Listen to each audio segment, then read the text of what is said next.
नमस्कार, the Red mic में आपका स्वागत है। Bharatiya Janata party lead NDA तीसरी बार भले ही सरकार बनाने जा रहा हो, लेकिन इस बार उन्हें ज़रूरत है अपने सहयोगी दलों की। बीजेपी को अकेले बहुमत नहीं मिला, 240 सीटें ही मिली। जब प्रधानमंत्री मोदी के खिलाफ कोई बोलने की हिम्मत नहीं करता था, तब एक व्यक्ति ने हिम्मत करके आवाज़ उठाई और वो आवाज़ थी किसानों के लिए। गवर्नर रहते हुए प्रधानमंत्री मोदी के खिलाफ मोर्चा खोलने वाले सत्यपाल मलिक, उसका खामियाजा भी भुगतना पड़ा। सीबीआई की जांच, सीबीआई की रेड, पूछताछ और तमाम तरीके की परेशानियां उन्हें झेलनी पड़ी। सरकारी घर नहीं मिला, सुरक्षा नहीं मिली। शायद यही वजह है कि देश की जनता ने हरियाणा, उत्तर प्रदेश, पंजाब में खासकर किसानों ने बीजेपी का साथ नहीं दिया, ऐसे संकेत ज़रूर मिल रहे हैं। हमारे साथ सत्यपाल मलिक साहब हैं। बीच में तबीयत भी ख़राब थी, अस्पताल में भी एडमिट थे। आपकी तबीयत कैसी है? अब ठीक है, बिल्कुल परफेक्ट। आपका रिएक्शन क्या है जब आप ये चुनाव के नतीजे देख रहे हैं? सरकार तो बना रहे हैं प्रधानमंत्री मोदी, जी, लेकिन इस बार उनके तेवर जैसे रहते थे वैसे रह नहीं पाएंगे। क्या लगता है आपको, रिएक्शन क्या है? नहीं, अब वो अवतार नहीं है, अब आदमी हैं। लोगों ने, किसानों ने खास तौर से उनको आसमान से ज़मीन पे उतार लिया। एक वक्त तो वो कहते थे कि मैं पैदा ही नहीं हुआ हूँ, मैं तो उतरा हूँ। तो किसानों ने उनको बता दिया कि उतरे नहीं, आप भी पैदा हुए हैं हमारी तरह। और ये पूरा जो एक्सरसाइज है, पूरा जो वोट है, ये एक तरह से किसान शक्ति की प्रदर्शनी है।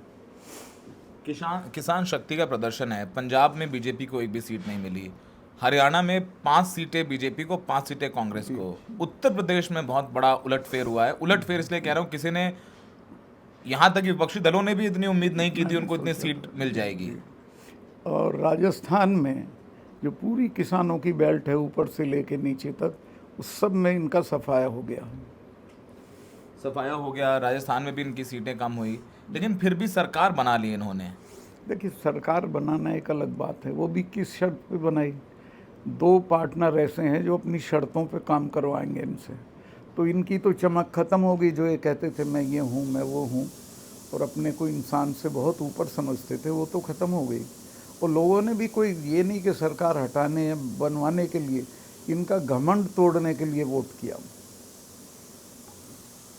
उत्तर प्रदेश में खासकर मुजफ्फरनगर, कैराना, सहारनपुर, ये तमाम सीटें जो किसानों का गढ़ कही जाने वाली है, खासकर मुजफ्फरनगर, वहाँ पर इनको मुँह की खानी पड़ी। कैराना में गन्ना किसानों ने इनका साथ नहीं दिया। आपको लगता है कि जिस तरीके से आप पर सीबीआई की रेड हुई, या आपको जो कुछ झेलना पड़ा और प्रधानमंत्री की आलोचना करने के लिए, उसका भी एक रिएक्शन देखा? अब वो मैं खुद तो नहीं कहना चाहता, लेकिन मेरे साथ बहुत ज़्यादती की गई थी। मुझे घर अलॉट नहीं किया गया, मेरी सारी सिक्योरिटी विड्रॉ कर ली, मेरे जो कारिंदे हैं उन सब के यहाँ रेड हुई, इन सब के फ़ोन ले गई सीबीआई उठा के, जबकि मैं खुद शिकायत करने वाला था। नियम यह है कि जो शिकायत करता है उसकी जांच नहीं होती, जिसके खिलाफ शिकायत होती उनके यहाँ आज तक सीबीआई नहीं गई। आपने जम्मू कश्मीर में भ्रष्टाचार के आरोप लगाए थे बीजेपी पर। जी, क्या सत्यपाल मलिक को कभी लगा कि नहीं, अब चुप हो जाना चाहिए सरकार, क्योंकि जिस तरीके से एग्जिट पोल के नतीजे बता रहे थे कि सरकार वापस बन रही है, थोड़ा आपको घबराहट हुई कि इस उम्र में इतना कुछ झेलना पड़ा आपको? मुझे घबराहट उस वक्त भी नहीं हुई जब ये पूरी आसमान से उतरी हुई सरकार थी। अब तो ज़मीन से पैदा हुई सरकार है, मुझे कभी घबराहट नहीं होती। मैं फ़कीर आदमी हूँ, मैं ऐसे ही रहूँगा। फकीर आदमी है, आपकी तबीयत ख़राब थी, अब आपकी सेहत ठीक है, और आप मानसिक तौर पर कैसा महसूस कर रहे हैं? मानसिक तौर पे तो मैं बिल्कुल एकदम करेक्ट हूँ, बिल्कुल लड़ाई के मूड में हूँ, और आखिरी दम तक लड़ूंगा। आखिरी दम तक लड़ूंगा। नीतीश कुमार बहुत महत्वपूर्ण हो गए, चंद्रबाबू नायडू बहुत महत्वपूर्ण हो गए। विपक्ष कह रहा है कि नीतीश कुमार किंग मेकर बन सकते हैं। अगर नीतीश कुमार विपक्ष के साथ आएँ तो वो बिहार को स्पेशल पैकेज दिला सकते हैं। नीतीश कुमार को क्या करना चाहिए, आपको क्या लगता है? देखिए, मैं नीतीश हमारे जूनियर साथी रहे, मैं उनको कोई मशवरा नहीं देना चाहता। लेकिन उन्होंने जो अपनी साख बिगाड़ी है, पहला तो उसको करेक्ट कर सकते हैं, और इसके बाद वो बिहार के लिए सारी ज़िंदगी जो नहीं कर सकते वो अब कर सकते हैं। आपकी उद्धव ठाकरे से जब भी दिल्ली आते थे, आपसे मुलाकात करने आए, आपकी उद्धव ठाकरे से मुलाकात हुई, संजय राउत, शरद पवार से आपके टच में रहे, ममता बनर्जी आपसे बात करती रहीं, इंडिया गठबंधन में आपने भी एक बहुत महत्वपूर्ण भूमिका निभाई है। जाहिर सी बात है चुनाव में प्रचार में नहीं जा पाई क्योंकि आप हॉस्पिटल में एडमिट थे, लेकिन आपने बयानों के जरिए, सोशल मीडिया पर मैंने देखा आपने हर फेज से पहले आपने अपील की। बहुत दिलचस्प, आपको लखीमपुर कीरे से अजय मिश्रा टेनी हार गए चुनाव। ज़बरदस्त बात हुई। वहाँ के किसानों ने ये दिखा दिया कि हम हैं। टेनी को इतना सपोर्ट था अमित शाह साहब का कि आप अंदाज नहीं कर सकते हैं। वो तभी हट रहा था, लेकिन उन्होंने कहा नहीं, वो हटोगे नहीं, और सब जनता ने हटा के दिखा दिया कि हम हटा देते हैं। उस पर अभी भी किसान हरियाणा पंजाब के बॉर्डर पर बैठे हुए हैं।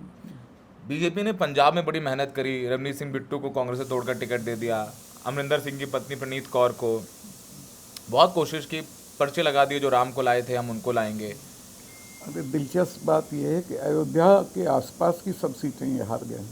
जहाँ जहाँ रामचंद्र जी आए थे रामचंद्र जी को लाने वाले सब हार गए। आपको लगता है कि उत्तर प्रदेश इन्होंने एक्सपेक्ट नहीं किया? आपको लग रहा था, आपको अंदाजा था कि उत्तर प्रदेश में रिएक्शन होगा इनके खिलाफ? मुझे तो पहले दिन से पता था कि इनके खिलाफ रिएक्शन होगा और ये हारेंगे, और मुझे पहले दिन से पता कि किसान भूलता नहीं है। जब मैं मोदी से मिलने गया गवर्नर रहते हुए, उन्होंने मेरे से पूछा कि सतपाल भाई क्या बात है। मैं कहा साहब ये 40 दिन से बैठे हैं, इनसे बात कर रहा। अरे नहीं चले जाएंगे। फिर मैंने साहस बटोर के कहा कि आप मत करें, किसी और से बात करा दें, कि कोई ज़रूरत नहीं, ऐसे ही चले जाएंगे। तब मैंने उन्हें कहा कि आपको ये अंदाज़ा नहीं है कि ये कौन है। ये जो सिख हैं, इनके गुरु ने अपने 4 साहबजादे कुर्बान कर दिए थे, समझौता नहीं किया था। और ये हमारे वाले तो 6ठे महीने लाल किले पे चढ़े रहते थे। तो मैं पहले जिससे लड़ो उसके बारे में जान लो किससे लड़ रहे हो। तो मैं ये जानता था मैं किन को सपोर्ट कर रहा हूँ। अभी आपके किसानों से बात होती है जो पंजाब हरियाणा किसान पे बैठे हुए हैं बॉर्डर पर, उनकी मांगे अभी भी कि एमएसपी की गारंटी मिले।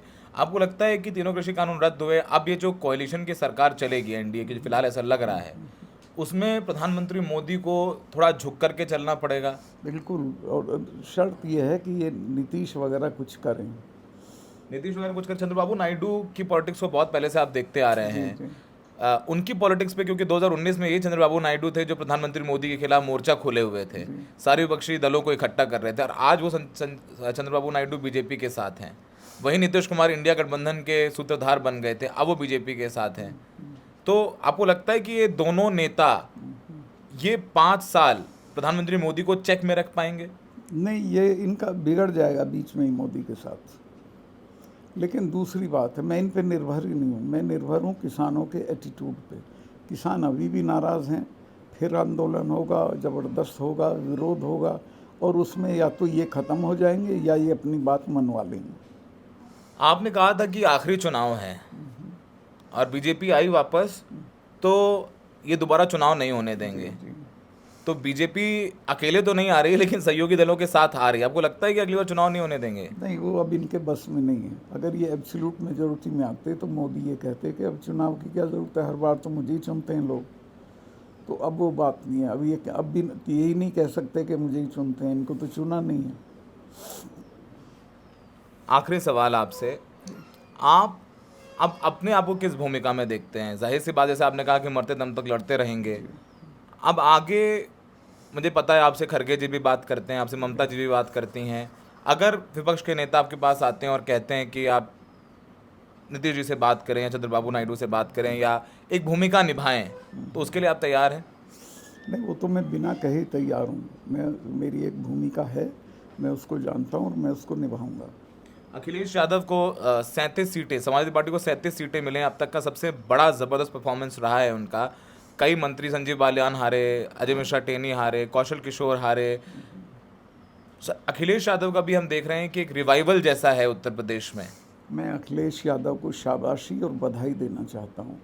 उसने बड़ा काम किया है, बल्कि अपने पिताजी के भी आगे निकल गया वो, और मेरी तमाम शुभकामनाएं उसके साथ हैं। मैं उसको सहयोग करूँगा, वो आगे बढ़े, वो जल्दी यूपी का चीफ मिनिस्टर किसी दिन बनेगा। अच्छा, एक आखिरी सवाल रह गया ये कि जो माहौल बन गया कि नहीं अमित शाह मोदी योगी तुझसे बैर नहीं, मोदी तेरी खैर नहीं, उत्तर प्रदेश में ये माहौल बन गया कि योगी जी को हटा देंगे ये, अगर सरकार वापस में एब्सोल्यूट मेजोरिटी में आ गया, जैसे शिवराज के साथ किया, वसुंधरा के साथ किया, या और दूसरे नेताओं के साथ किया गया, तो क्या लगता है कि इसका भी एक रिएक्शन हो गया? ज़रूर हुआ होगा। योगी जी चुप रहे, उन्होंने ज़्यादा कन्विंसिंग भी नहीं किया।